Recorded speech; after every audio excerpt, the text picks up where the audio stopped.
chat to people in a pub. Just normal people, as I'll say, okay, compared to the people at uni. Okay, so I'm a cancer researcher. I focus on breast and prostate cancer. And my interest is to understand cancer, to try and develop new treatments. My main goal has always been to try and improve survival and also quality of life for people with cancer. And what I want to talk to you today about is personalised medicines and how far we've come with that and where we might go in the future. And I'm going to talk about some research that me and Tony have just got funded from the Prostate Cancer Research Charity at the start, and then I'll go into something later. And a lot of this work does stem from the work that Tony was just talking about, how we've now learnt more about different populations now we've moved away from the reference genome. Oh, can you guys tell me when I'm at 15 minutes, by the way? Okay. Right, talk about personalised medicine, what do I think? Okay, what we want to be able to do at some point is be able to look at individuals and tailor specific treatments just for that patient. We do it to a certain extent, but we're still grouping people together and we're not down to really individuals of finding the perfect therapies for them. So in a second, I'm going to come back to this, about how we might try and improve our treatment options. But what I'm going to start off with talking about is the work I'm doing with Tony on prevention or early detection and predicting who might actually get cancer. And we're going to focus on prostate cancer, okay? So, prostate cancer is something that I'm working on, and Andrea is going to talk about that in a second, so let me introduce it quickly. Most common cancer in men, leading cause of cancer-related death, 14,000 men unfortunately a year dying in the UK alone, prostate cancer. The main risk factor is sex, as in gender. Only men can get prostate cancer because only men have prostates, alright? The next risk factor is age. I'm too young to get prostate cancer probably. It's the over 50s, alright? So it's when you start to see incidents. But if us men live until we're about 80, we all probably have prostate cancer. Most of us wouldn't know about it, we'd just die, but if you autopsy people, well, we will die, we'll die of something else, okay? Unfortunately, some men will get disease that spreads and causes problems, but if you autopsy men, 80, 90, almost all of them will have small tumours in their prostate. They won't have caused any problems. But we are worried about those where the tumour starts to develop, spread around the body and cause problems, and that's what Andrea is going to talk to you about. Okay, the bit I want to focus on though with risk factors is race. What we know is that black men are much more likely to get prostate cancer than white men. Yeah? And white men are more likely to get prostate cancer than Asian men. So there are differences in different ethnicities, and death rates we see exactly the same thing. And this is a massive problem. We're trying to raise awareness of this, that black men are at high risk, but we're also trying to work out, well, why is this happening? What can we do about this? How can we detect those men that are more likely to get prostate cancer? And that's what me and Tony are about to start working on. Right, we've got some hints. This is a protein called the androgen receptor. Right, in men, we have the male sex hormone androgen. In women, estrogen. It's not that simple, we have all the hormones, but let's keep it basic. So we've got androgen in our bodies, that makes us masculine, gives us our male secondary characteristics, and androgens work through this protein, the androgen receptor. And this protein is what drives prostate cancer growth. And so this is the thing we want to target. What we know is if you look in the tumours of white men with prostate cancer, they have low amounts of this receptor, but black men have much more. And so this is probably driving the tumour growth, making them more likely to get prostate cancer and it being more aggressive. But no one understands why that's occurred until Tony worked out this problem with the reference genome. Okay, so this is what we think is happening. As Tony said, 3 billion bases or 3 billion pieces of DNA in our genomes. If we look at the androgen receptor, that protein that causes prostate cancer, there's a slight difference between white and black men, just one base, okay? And this is a bit like a barcode here, so we're just going to colour code it blue, orange and yellow. In white men, Asian men, we all have this colour coding. In black men, 50% of them have one base that's changed just there. And we think this might be changing the risk. And how does this work? Okay, I'm going to try and explain this. Right, if you want to make proteins, you take your genes and you have to make them into something like RNA. It's like having a cookbook, you go and photocopy it to use later on. Okay, so we take a copy of it. But that copy has that barcode in it. There's our low risk barcode, our high risk barcode. And in our cells, we've got this weird shredding machinery. Okay? It's called the microRNA machinery. But they work as little shredders. So if they see a barcode that looks like this, they shred the RNA. Whereas in the high-risk group, it doesn't see that barcode anymore. It doesn't recognise it, and it says don't shred. So in black men, they end up with more RNA than in white or Asian men. And as a result, we end up with different amounts of the AMPA receptor. So if you've got that blue, red, yellow, you end up with more androgen receptor, blue, orange, yellow, less. And we think this is why black men are more likely to get prostate cancer. But what do we do with that information? Okay, we've got to turn it into some good.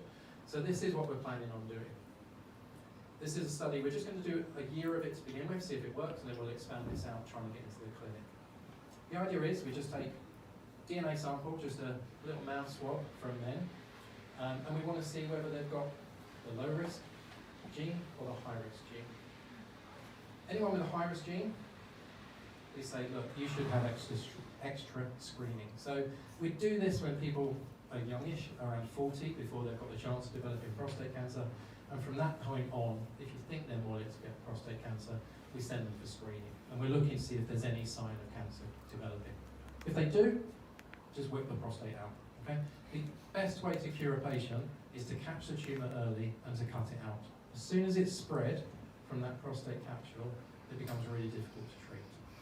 So we really want to catch these things early, and that's what we're hoping to do. We say, this person's more likely to get prostate cancer, keep an eye on them, catch the cancer early, and that will have a massive impact on survival rates and remove these racial disparities.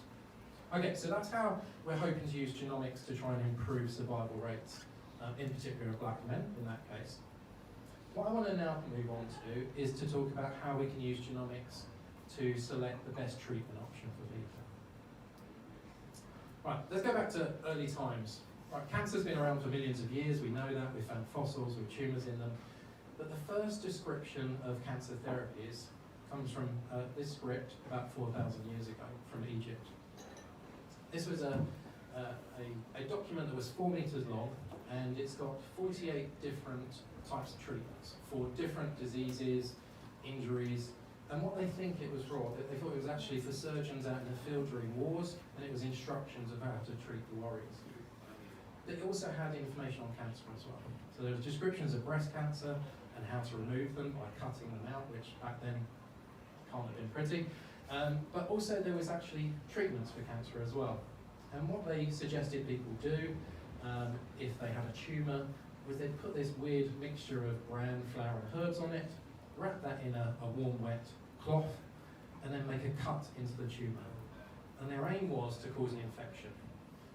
Infection started to attack the tumour, and then the patient's body probably actually started to have a massive immune response and try and kill the tumour. So it's probably one of the first examples of immunotherapy, which is massive now, backed by the Egyptians some 4,000 years ago.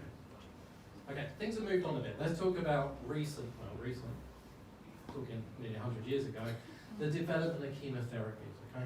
Up until then, we were only doing surgery, we were doing radiotherapy, but this work showed that we could actually start giving people drugs that would actually help to stop a tumour growing.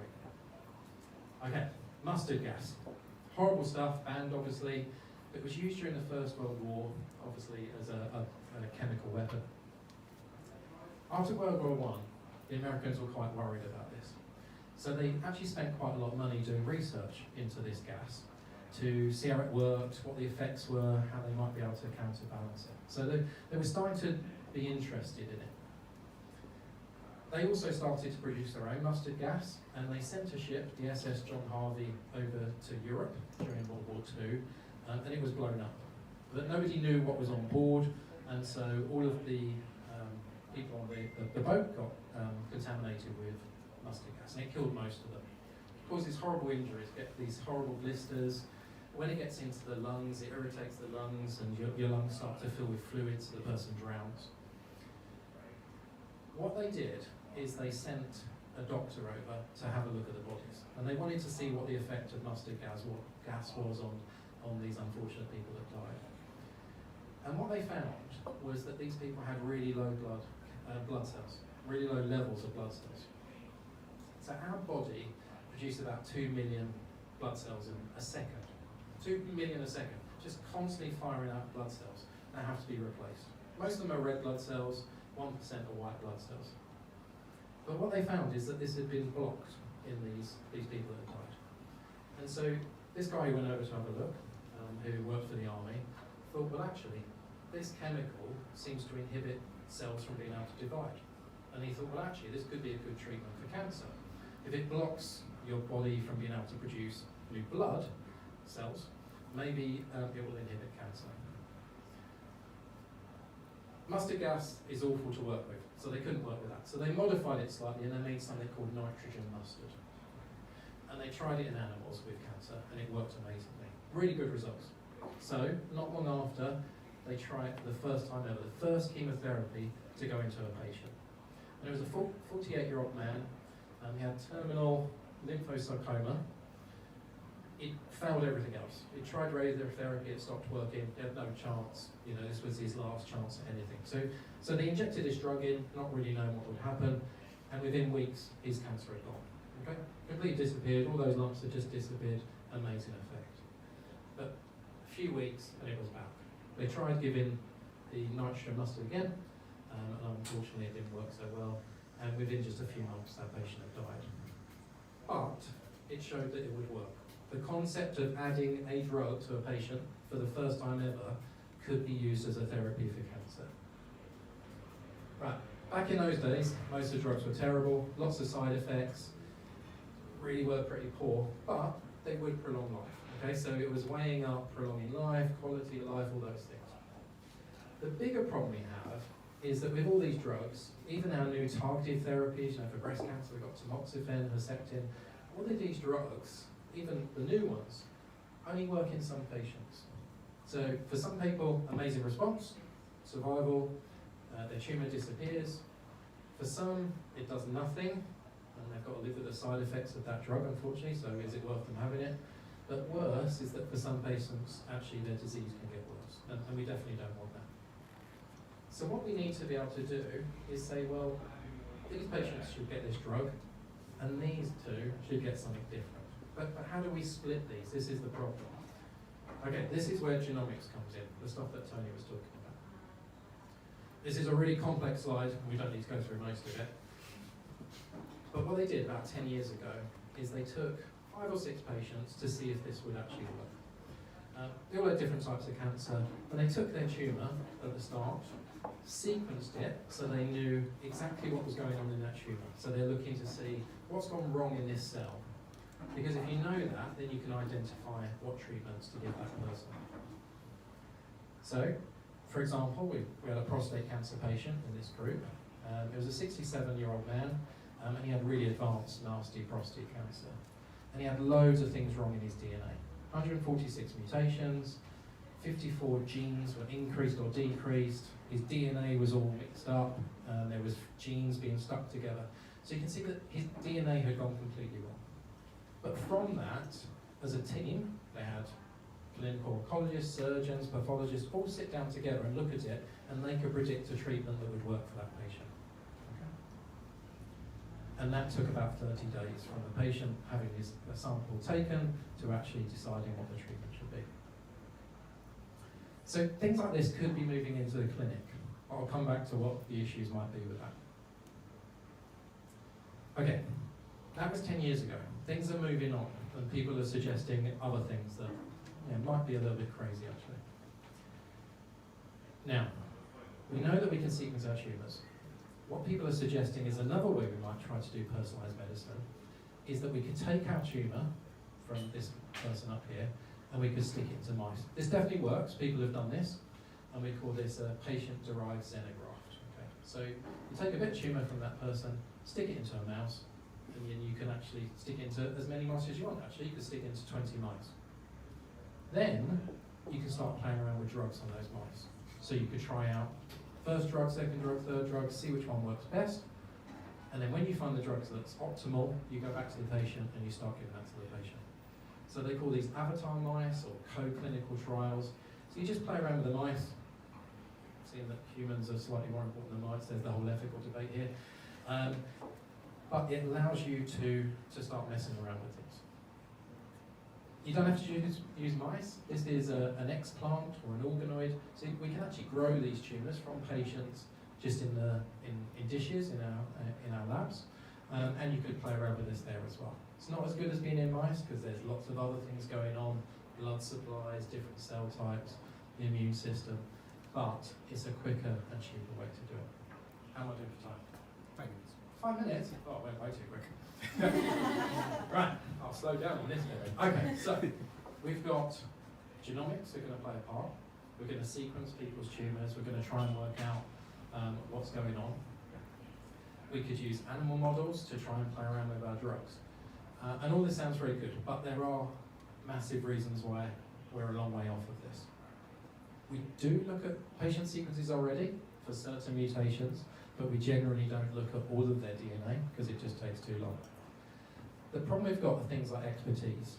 You've got to have enough people that can analyse DNA. You've got to have enough people who are genetic counsellors that can go and speak to these patients and explain what they've worked out. But the NHS is putting this in place. Genomics England, there's genomics hubs now in the NHS. The NHS is already gearing up for this and sticking in the key players and starting to get them involved in deciding on patient treatment plans. So this is already being put in place. Costs, like Tony said, the cost of these things is massively decreasing, but still to sequence everyone is going to cost money. If you're going to do the animal work, that's a huge cost, so that makes it unlikely. But the key thing is time. How long do we have to take a sequence from a patient, go off and analyse it all, then come back and decide? That could be a month when that person's tumour has now changed. Right, just to complicate it even further. Okay. This is a bone scan of a man with prostate cancer. Okay, so it's 3 different scans, and it's done to look at where the tumour had metastasised to, or where the tumour had spread to. So bone scan, this is where the prostate is, just down here. It sits just below the bladder and surrounds the urethra. And what they did is they took samples from all these different metastatic sites. So these dark spots are where the tumour had spread to. Prostate cancer loves to spread to the bone for some reason. We don't really understand that, but you'll see that it goes to things like the ribs, the spine, the pelvis. And what they did is they took samples from all these different places, and using clever genetic techniques, they could work out where the tumour had spread from, where it went to next, and where it went to next. Okay. So early on in the disease, the tumour just spread locally to the pelvis area. Then they look a bit later, and they see from one of these metastatic sites, it now starts spreading up to the arm, up into the ribs, and into the spine. And then if you look later, the tumour now starts spreading everywhere. When it has spread up there, it starts spreading back, it repopulates the original prostate, that then spreads over somewhere else and comes back. So these tumour cells are constantly spreading around the body at this point, all mutating, all changing, getting more aggressive. If you're going to sequence a tumour and decide a treatment plan, which tumour do you pick? This person's got maybe 20 different tumours, all with slightly different characteristics. And we're probably going to end up with just taking a sample from the prostate. So you're going to just look at the primary tumour, and then you're going to be making decisions on the treatment of that patient, even though they've got multiple tumours now. So this all adds to the complexity of this. As soon as you treat a patient, the tumour is going to start changing again. Then you'd have to resequence and then pick a new treatment option. So although we are moving in the right direction of personalised medicine, we're not there at the stage where we can say to an individual, this is the perfect treatment for you. We're moving there, but we're still a long way off, and we've got a lot of things to work out. Okay, I'm going to finish there. I didn't put a thank you slide up like Tony said. Thank you, Ivan, for coming. Thank you to the students that didn't bother to turn up. And thanks to all you guys for listening. Thank you.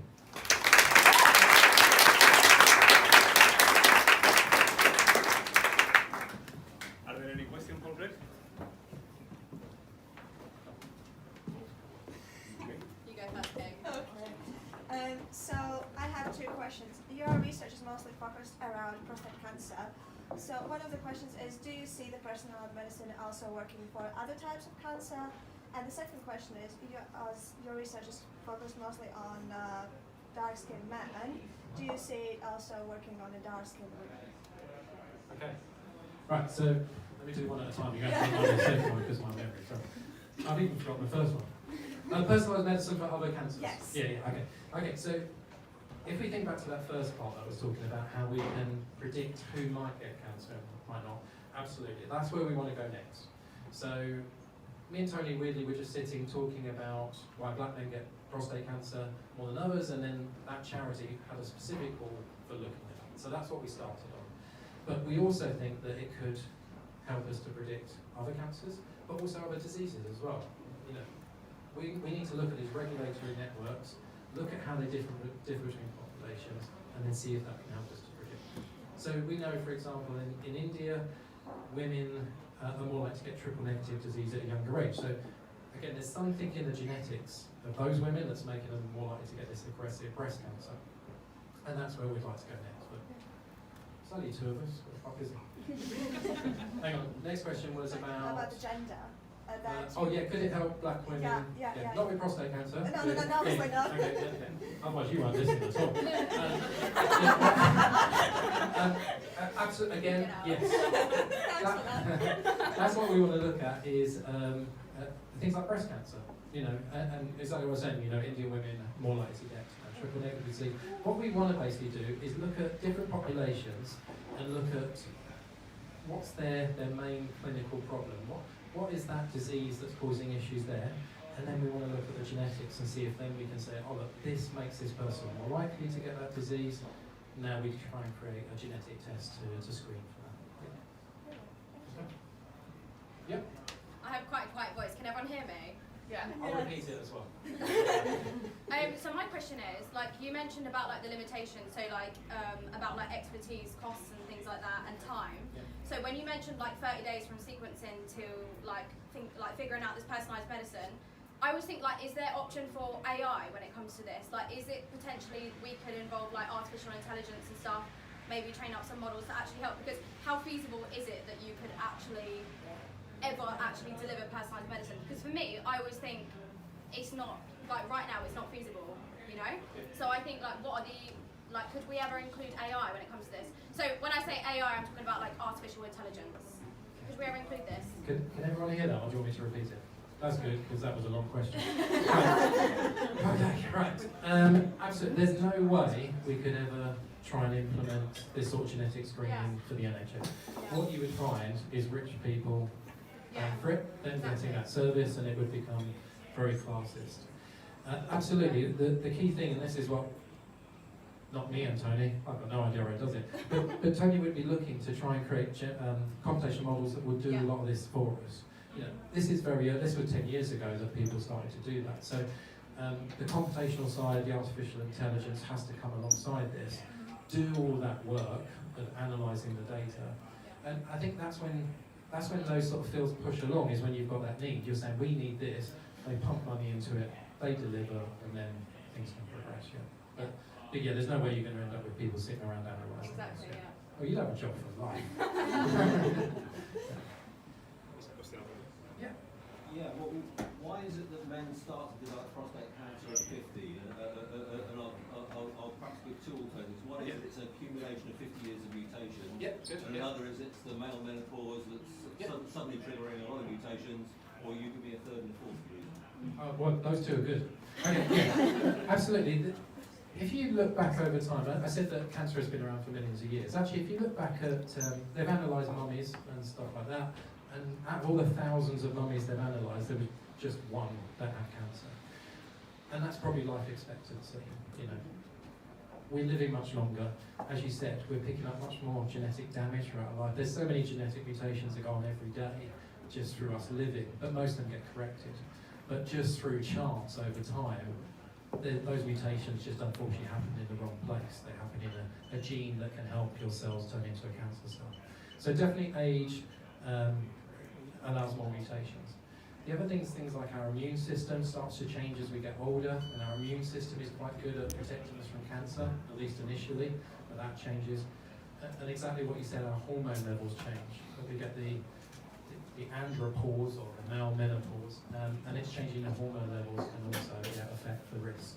Yeah, absolutely, you said it basically right, yeah. You should come up here. I'll try and give you a question, not an answer next time. Well, thank you, it was nice and easy. Oh, man.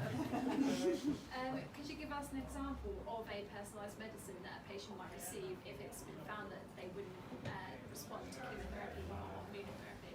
Okay, an example of personalised medicine. Okay, right, Andrew, you might have to help me out here. Right, personalised medicine, there are loads actually out there. I think there's even ones where people have specific mutations in genes or fusions, and then you can predict, okay, this therapy is going to be best. But a good one is breast cancer. We split that into 4 different categories at the moment, depending on what the tumours express. Some of it's about the estrogen receptor, the female sex hormone estrogen, but there's also another receptor called HER2. And patients that express that, we know that Herceptin, which is an antibody that binds to HER2, has amazing effects. And so that's a targeted therapy you can give to those patients. Equally, you can give them anti-estrogens, which is a drug that blocks estrogen receptor. So for breast cancer, we've got a few different treatment options, and we don't have to resort to chemotherapy for all of them. But equally, even though those amazing drugs like tamoxifen that we all know is a great treatment for breast cancer, only half the women will actually tamoxifen will only be effective in half the women. And so we've still got to work out, well, why that half? And that's where the personalised medicine still needs to come through. The other thing we've got is that we can identify all these different genetic mutations, all these problems, but equally we don't have therapies for all of them. So we can say, oh look, they've got this mistake, but we don't know what that means, or we don't have a drug that's going to work. So again, that's useless information to us. We've got to have the whole drug development progressing at the same speed as genomics as well. And luckily, we do the more drug development, so we've still got a job as well. I was just about to ask that question. It's about the treatment and. Oh yeah, the therapy they've got to go yeah. hand in hand. Yeah, there's no point saying, oh, we know what's causing your tumour, but we haven't got a drug for it, because that's miserable. So we do want to, yeah. But that helps us identify what we need to develop and how we need to target cancer, because we can say, oh, look, it's this, we don't have a drug at the moment, but this is where we need to focus. I think that must be it. Let's just call it a day. Yeah? I want to see it. Greg.